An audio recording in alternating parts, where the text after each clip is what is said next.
Hello everyone, it's Colette, and today we're going to be working on this mini glass bead magnetic design using the Snazzymag system. If you love nail art, be sure you're subscribed to my channel, My Simple Little Pleasures. And if you'd like to see how I did this, just stay tuned. Starting off with clean dry nails, we're going to begin with a base coat. Today I'm using Holo's Sticky Base, and you can use whichever is your personal favorite. For my base color today, I'm going to be using Holo Taco One Coat Black, and for my magnetic, I'm using Bee's Knees Shadowside.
Now that cleanup is complete, I'm going to be going in with Jen and Barry's Pole Position, which is a re-wetter, and then I'm going to be using a new attachment for my Snazzymag.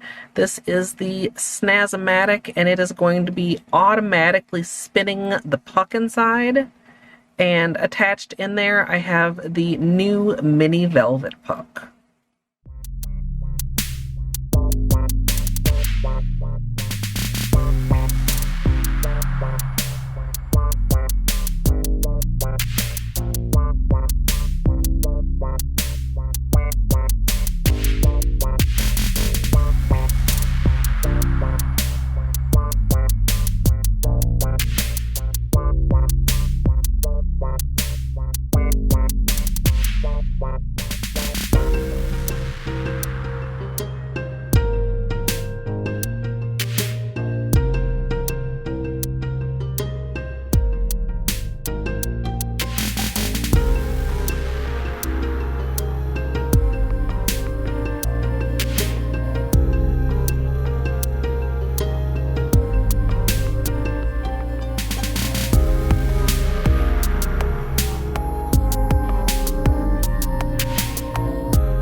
Once I'm done magnetizing, I'm going to go in with top coat. Today I'm using Holo Taco Glossy Taco, and since pole position does act as a bit of a barrier, top coat magnetization is kind of optional, and today I'm going to try not magnetizing.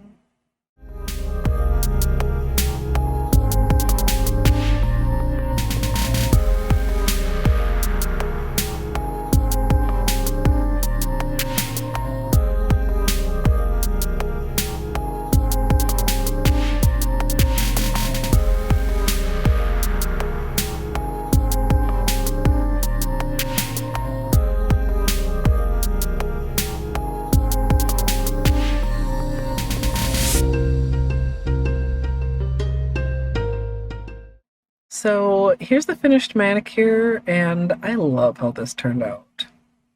I did receive both the Mini Velvet Puck and the Snazzymag motor accessory as PR.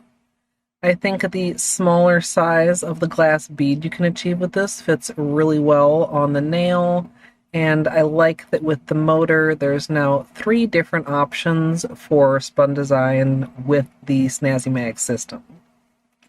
I do want to give you guys some flashlight time. And of course, if you'd like to see the extended tutorial, as well as my first thoughts on the motor, that's up now over on my VOD channel. Or if you'd like to join me live for nail art, you can come follow over at twitch.tv/Colette MSLP. And if you'd like to support me here on YouTube, you can join the channel as a member for some perks like emoji. I'd love to hear what you think of this down in the comments. I hope you all enjoyed, and if you did, I hope you'll leave a thumbs up. And of course, as always, thanks for watching.